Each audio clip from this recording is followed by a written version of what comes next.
Good morning. We're making breakfast. We're on the next to last item.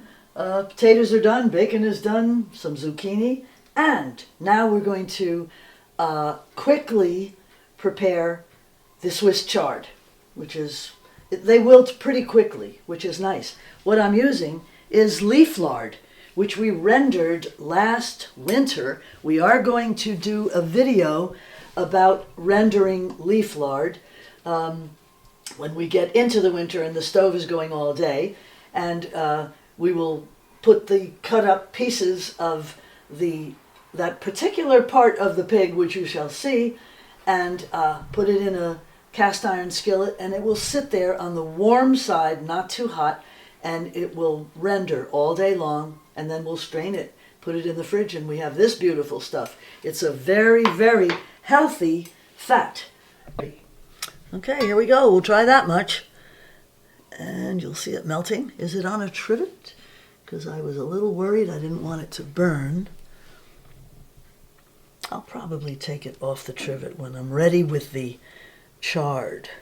So I'll leave this here to melt there in case we need more. And now we're going to prepare the leaves of chard. Stephanie just came in from the garden with this beautiful array. My God, there's so much of it. Swiss chard. When you look at it in the garden, you know, you're looking at all the plants and there are some really baby aspects and then the bigger, older ones, and you think, there's not too much. But I'll pick it anyway. And then you start picking and you find that there is quite a bit of a good-sized chard. So here we go.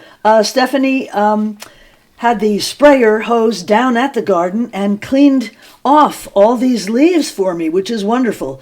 Usually when I pick, I come up and then I turn them over and there's invariably soil that has sprayed up on them.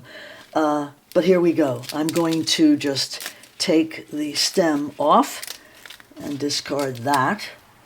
Put it in my mulch pail. While I'm at it, I think I will tear it. Now it's ready to go on the skillet. I'll do a few of these.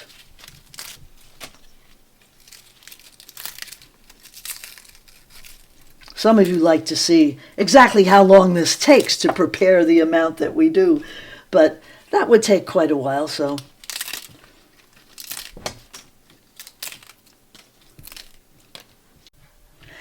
As you see, I have filled this colander with the torn and de-stemmed chard. There's still some left, and this looks like a lot for a breakfast side dish for 3 people, but this will wilt and shrink, and you'll be surprised that you'll say, wow, that turned into almost nothing. But we'll find out. I'm taking this over now and getting it to cook and steam.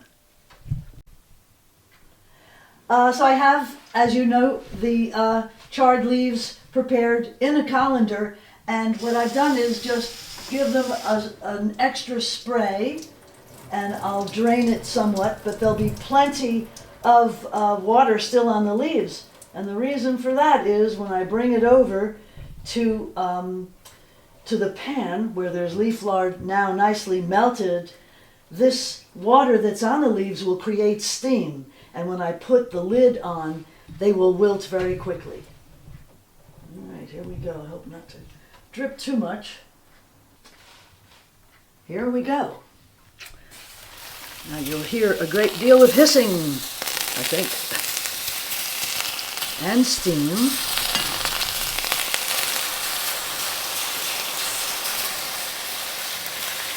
If you're not making so much, you just toss it around with forks and it'll be done. But I'm making a little bit more, and I'm going to do it this way.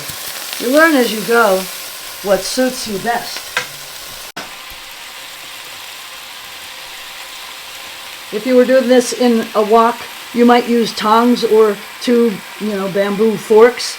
I'm using these just to move them around, and then I'm going to put the lid on. There's still moisture, and of course moisture in the Swiss chard leaves themselves. I love the glass lid because I can see how it's wilting.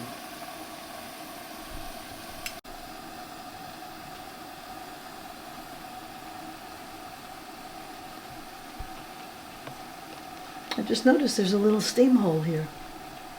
Wow, this is a nice pot. Okay. I'm going to have a look. Ooh. Oh, wow, that's nice.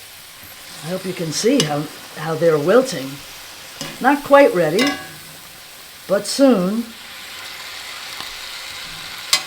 I'd eat them cooked just this far, but other people like them a little bit more soft.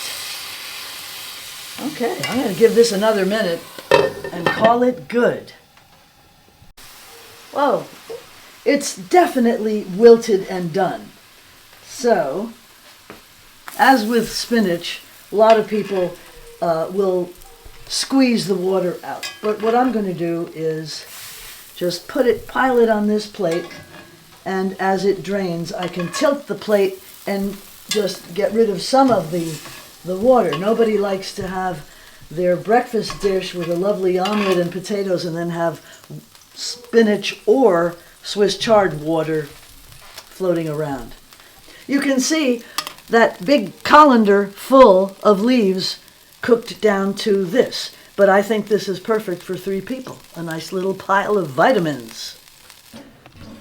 All right, I put a little more lard in the pan, and I have beaten the eggs and added a bit of cream. You can add salt and pepper at this time, or let the person who is the recipient of the omelet add those things to their liking.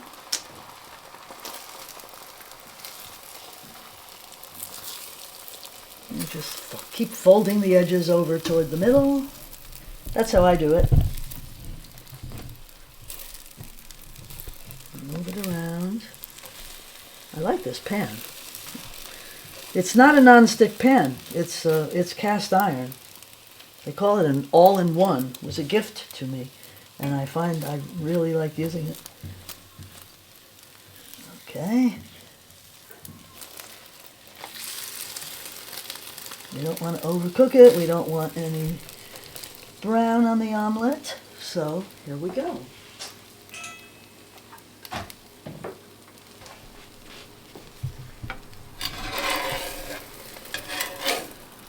Nice and fluffy. There.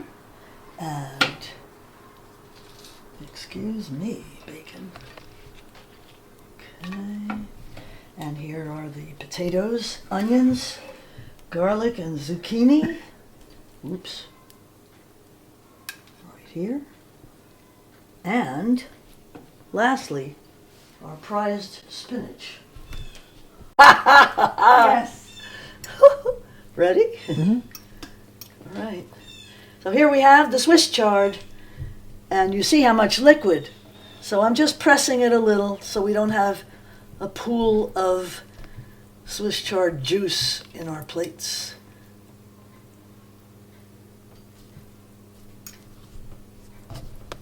I think that's good. Okay. So here we are. Oops.